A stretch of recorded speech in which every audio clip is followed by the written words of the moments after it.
Welcome to the Wickedly Smart Women podcast, featuring stellar conversations with emerging and established wickedly smart women. Thanks for joining us today as we celebrate women who are committed, care deeply, and have the courage to take action and create conscious change all around the world. Now here's your wickedly smart host, Anjel B. Hartwell.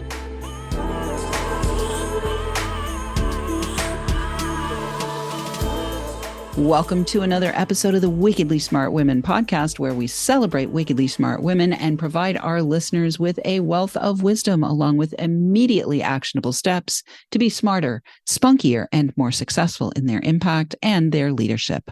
This is your host, Anjel, and today we welcome our special guest, Helen Dayen. Helen is a Wall Street veteran turned executive coach with 2 decades of experience in high-stakes environments.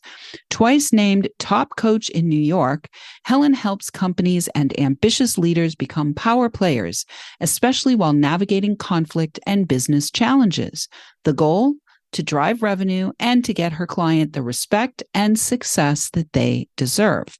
Helen's mission is to turbocharge people's leadership and coach them to navigate change and conflict effectively, working across finance, tech, law, healthcare, you name it, she has dealt with it. Welcome to the show, Helen. Thank you for having me. I'm happy to be here. I'm excited to have you. So, Helen, let's talk about your leadership. Were you always a leader? Were you always somebody who was like helping others when you were a child, or like herding all the sheep on the playground? Or did your leadership and your experience in helping others come over time? You're going straight for the jugular, as they say. So no, not at all. I would not consider myself somebody who is always leading, who is always the popular one that people followed. I would say probably growing up, I was quite insecure. My story is one of chronic change, meaning that I grew up in the former Soviet Union. So we immigrated to the United States when I was 6.5 years old. So that was change number one, going from one language, one group of friends, comfort, to starting over. For myself as a kid, that's one thing, but to see my parents start over, my grandparents starting over. So that was the first change. And I went into a school and I had a funny accent and I didn't know the ways of the American kids. And then, we moved a couple of times. So I had to start school over. So I would say that I never felt like a leader. I never really felt like I fit in, to be honest with you. So this has been an evolution for myself personally. Yeah, well, but what it sounds like is that you definitely got your chops in navigating change through that childhood. So let's talk about then, how did you end up on Wall Street?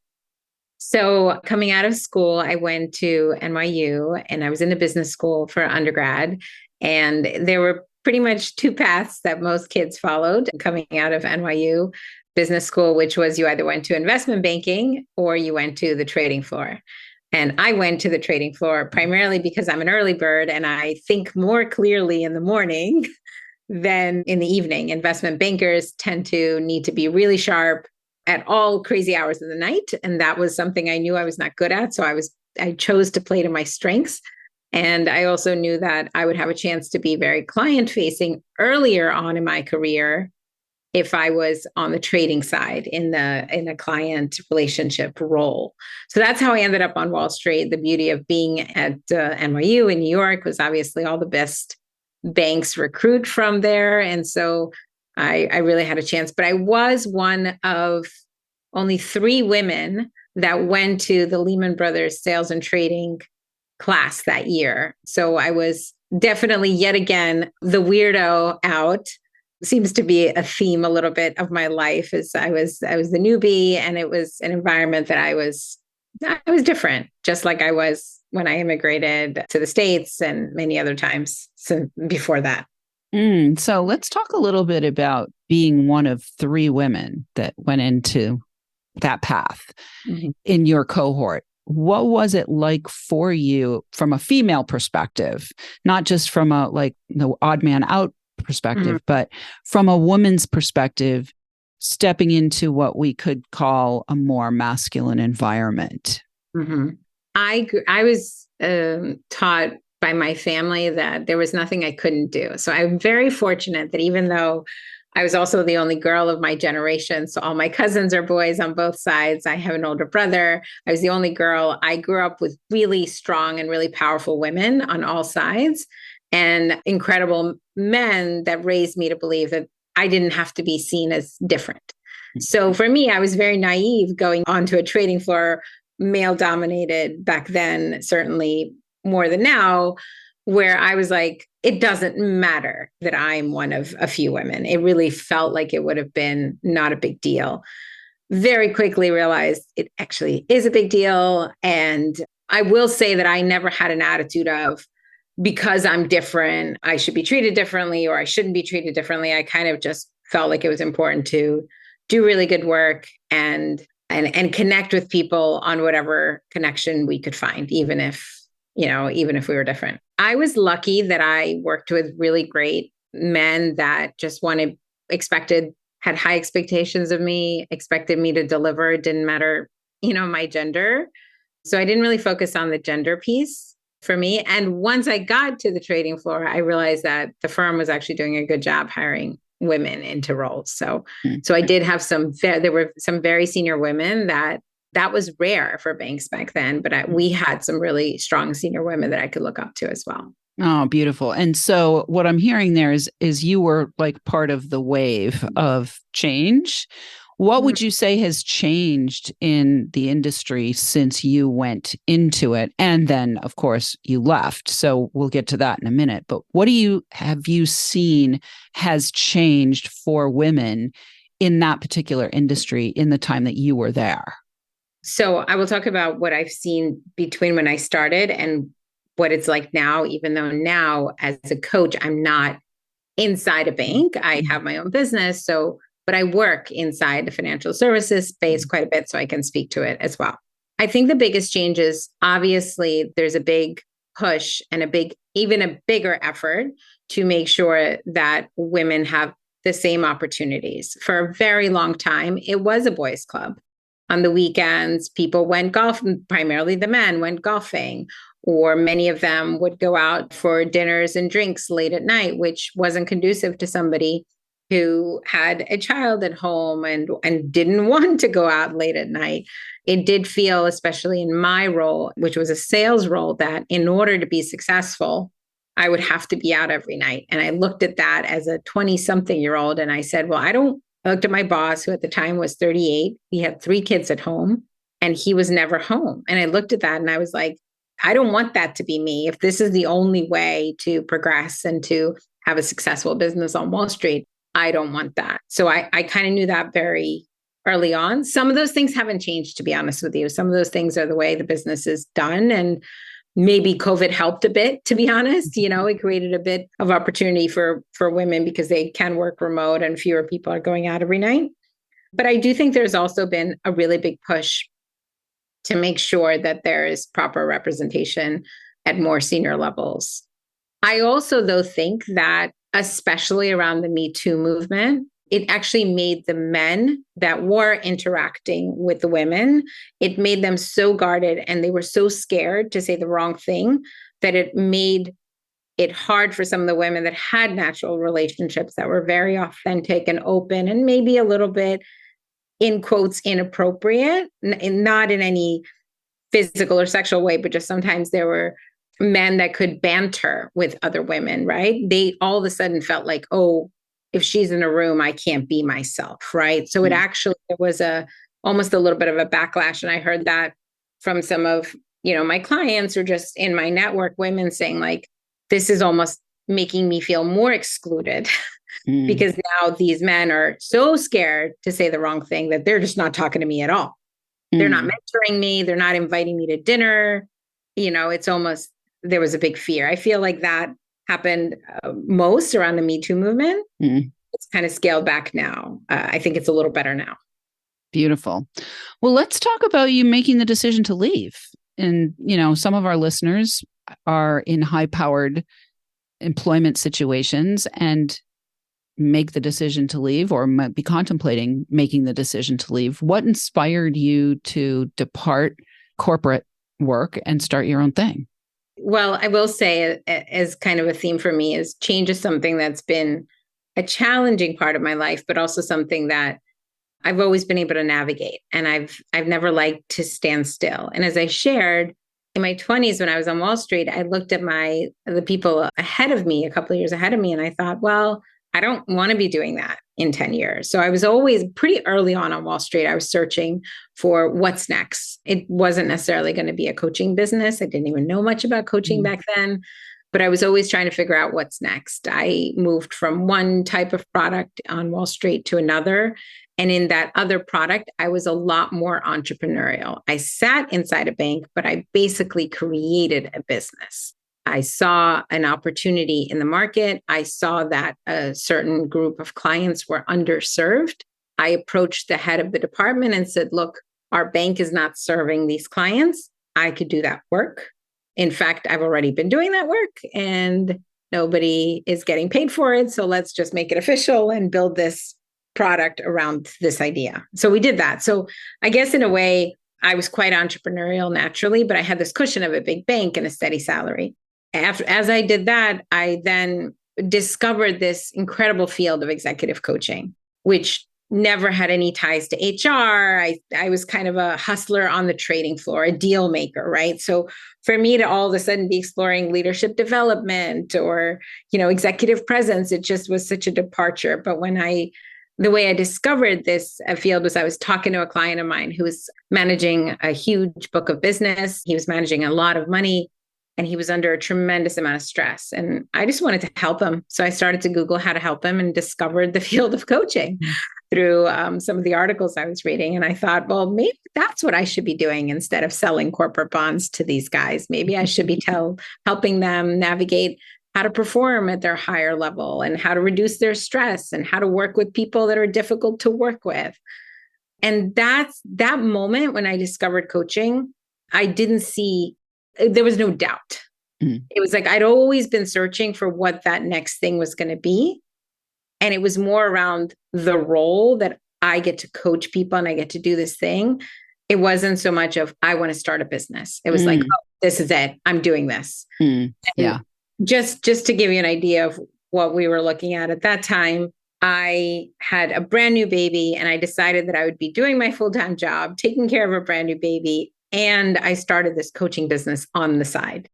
And I was loving it. I had the energy to do it on nights and weekends to coach people. And that's when I knew I really was on to something that felt very fulfilling to me. Beautiful. Well, we're going to take a short break. When we come back, we're going to let people know how they can find out more about your coaching. But right now, Wickedly Smart Women, we could use your help. If you are enjoying this show, please consider joining our community, making a donation at wickedlysmartwomen.com and sharing with your lovely lady friends that might benefit from our content. Help a gal out and let your sisters, mothers, daughters, friends, and colleagues know about the show so that we can serve them too. I want to say a huge thank you to all of our listeners who are downloading, rating, and reviewing. We just found out we've won our 12th award. Yay, team. Yay, guests. Yay, listeners. Yay, us. And we are also welcoming thousands and thousands of downloads from all over the world. We are now up to 116 countries. We might as well shout out to our listeners today in Russia. And also let's see, there must be some other USSR countries on here. Kazakhstan probably, and Tajikistan. And we will be right back with Helen Dayen.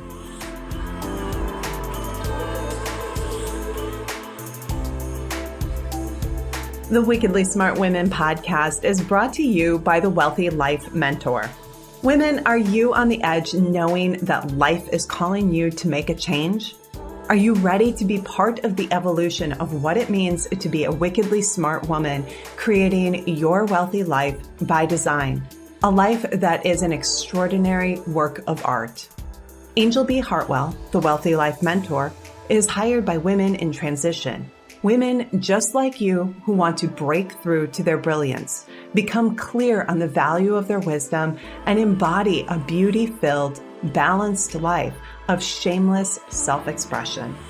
Discover your wealthy life readiness by taking the quiz at quiz.wealthylifementor.com.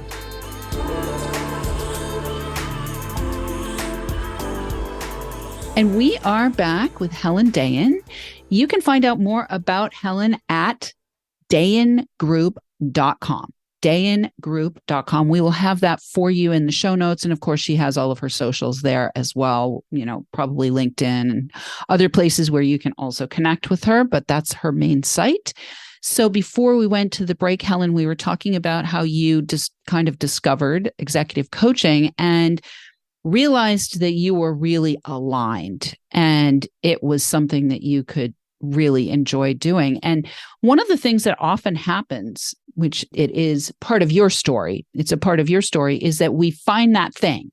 And then we discover that we also have to be an entrepreneur in finding that thing. So what I'd love to have you talk a little bit about is what that looked like for you and when maybe you made the decision to just go all in on your business. Absolutely. So as I shared, I started doing this kind of on the side, and I went and I kind of got skilled up, as people say, got certified, officially certified by coaching organizations, and really started to hone my craft. Because a lot of people can kind of hang up a shingle and say, I'm a coach because I did this thing and I didn't agree with that. I still don't agree with that. I think it's a really difficult skill. And so I wanted to make sure I was doing it right. So that was a start. And then I realized that people had a real need, that what people really enjoyed about me was that I was coming straight off a trading floor in a deal-making role. So I wasn't just kind of, and by the way, I think HR people are incredible coaches as well, but I had a slightly different background. Mm-hmm. So there was a lot of interest in working with me because of my former role. And so at some point, there wasn't enough hours in the day and I had to make a decision, and it was an easy decision for me. I was very fortunate to have support from my husband, who said, go for it. I've never seen you more clear on anything.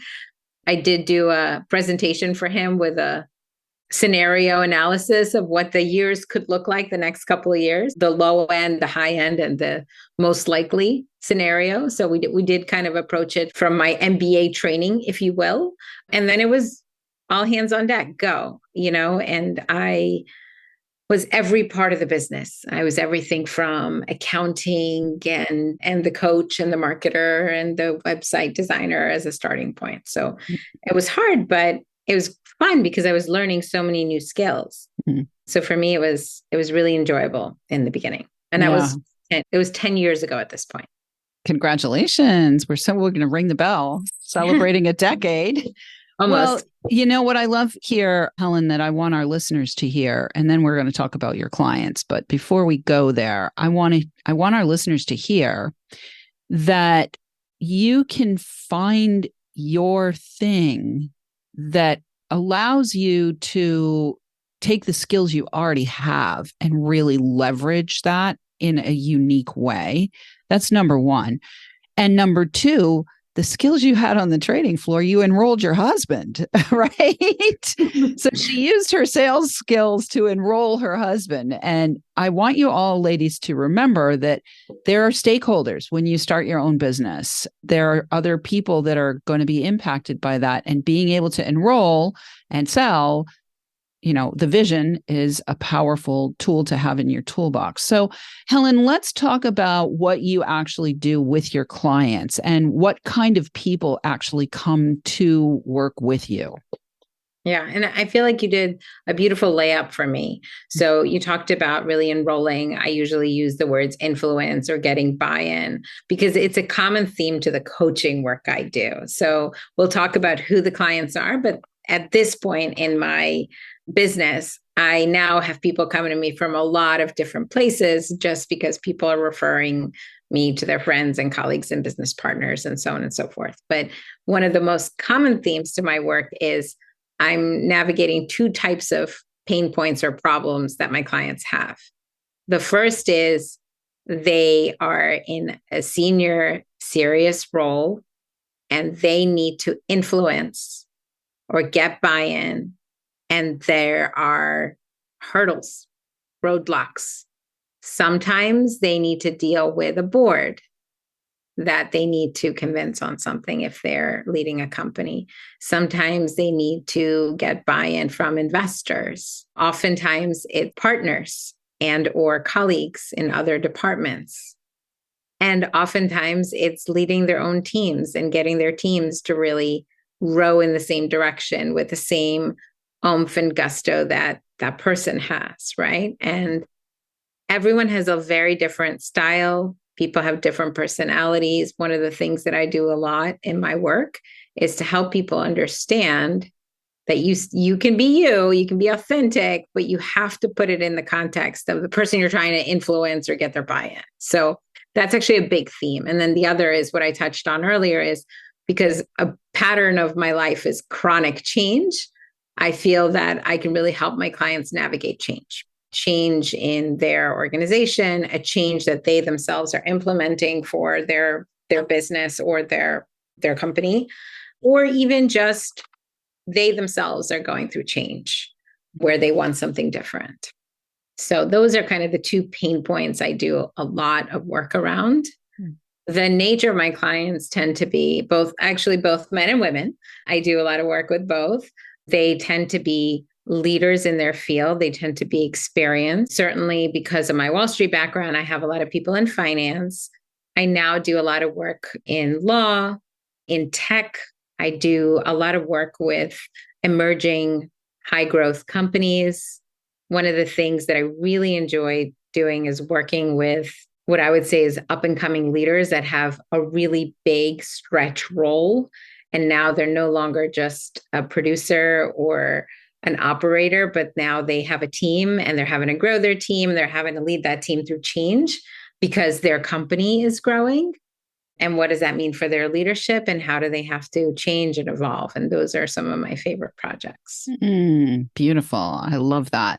So what I'm hearing here also, Helen, that I want to go back to is that you invested in yourself. And so I'd love to have you talk a little bit about helping people to make the decision to invest in an executive coach, to make the decision to invest in themselves. If some of our listeners might be thinking about starting their own businesses or, invest in their vision if they're in an environment where, like you created a business within a business kind of thing. So I'd love to have you speak a little bit before we close about the process that you take yourself and your clients through when it comes to really putting your money on the table and saying, I'm going to invest financially in this, whatever this is, this next step is.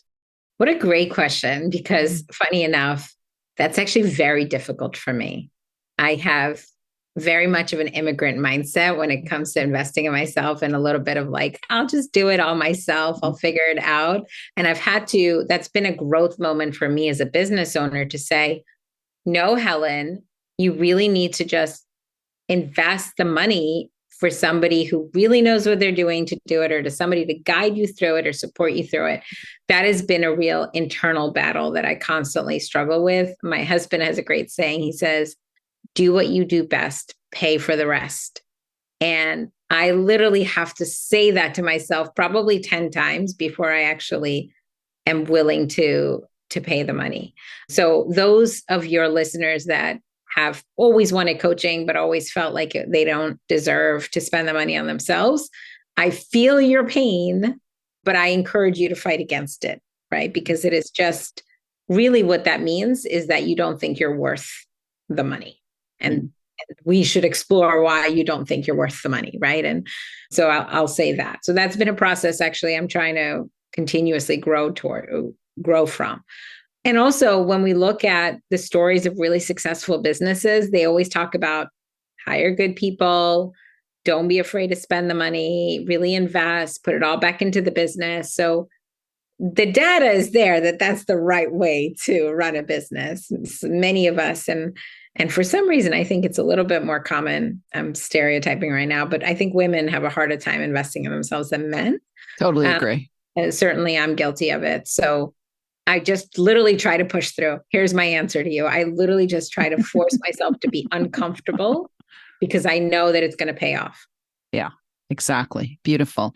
Well, in the last minute or so that we have, one of the things that you had talked about with me in the green room was that you sometimes apply AI to your coaching. And I think that's interesting. So I'd love to have you speak just a little bit about that before we have to close. Sure. So it's very custom how I do it. So what I do is when I work with my clients, with the leaders that I work with, we usually identify something that they really need to change. And oftentimes it's something around their communication. And let's take written communication because that's an easy one to show. But they don't have time. They have so many things that they need to do. And many of them will push back, and historically have pushed back on me and said, look, Helen, I don't have time to sit there and overanalyze an email. I just need to get it out.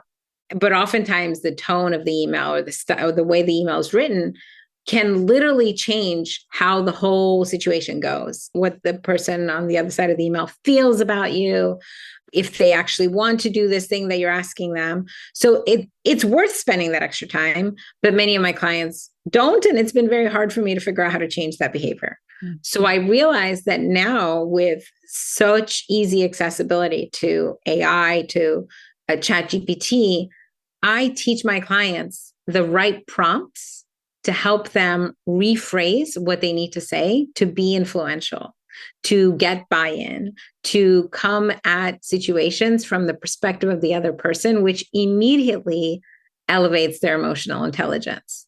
And yet they are helped by a machine. It's them. They just get the help of ChatGPT, essentially. And it can be done for writing, but it can also be done for preparation for meetings or important conversations. Beautiful. I love it. Well, that's very unique. Helen, you're the first person that's talked about that on our show. So I just wanted to make sure we slipped that in before it was time for us to go. And that is what time it is right now. So listeners, we do love feedback. Please let us know what you thought of today's episode. Go right now to wickedlysmartwomen.com to join our community, share your takeaways, ask questions, or submit guest suggestions. Thanks so much for tuning in. Keep your ears open. And remember, you are a wonderful woman. Thanks for tuning in, downloading, and listening. Be sure to rate and review Wickedly Smart Women on Apple Podcasts and share with other women who can benefit from today's episode. Wickedly Smart Women is the premier podcast series for informing, activating, and inspiring the leader who carries profound wisdom and knows that now is the time to welcome wealth. We welcome your feedback and guest suggestions and invite you to subscribe to our mailing list to be notified of each new episode at wickedlysmartwomen.com.